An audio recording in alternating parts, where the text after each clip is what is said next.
திராவிட model அரசின் காலை உணவு திட்டத்தை கனடா நாடு காப்பியடித்து பின்பற்றி வருவதாகவும், இந்த திட்டத்தை அந்நாட்டு அதிபர் ஜஸ்டின் ட்ரூடோவே மகிழ்ச்சியுடன் வரவேற்று அவர்களது நாட்டில் அமல்படுத்தி உள்ளதாகவும் கனிமொழி எம்பி தெரிவித்துள்ளார்.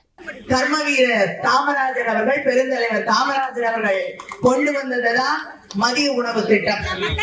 அதற்கு பிறகு அதை இன்னும் விரிவுபடுத்தி நம்முடைய தலைவர் கலைஞர் அவர்கள் அதை உண்மையான சத்துணவு திட்டமாக மாற்றினார்கள். அந்த வழியிலே இன்று நம்முடைய முதலமைச்சரான தளபதி அவர்கள் நம்முடைய வீட்டு பிள்ளைங்க மதியம் வரை கூட சாப்பாடு இல்லாம பசியோடு இருக்கக்கூடாது என்பதற்காக காலை உணவு திட்டத்தை இன்று உருவாக்கி வழங்கி இருக்கிறார்கள். நம்ம தொடங்கிய பிறகுதான் கனடால கூட அந்த காலை உணவு திட்டத்தை துவங்கி இருக்கிறார்கள்.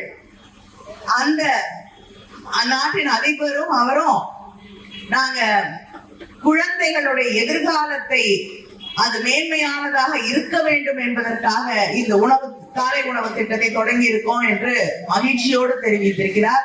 செய்திகளை உள்ளது உள்ளபடி தெரிந்து கொள்ள ரெஃப்ளெக்ட் நியூஸை சப்ஸ்கிரைப் பண்ணுங்க.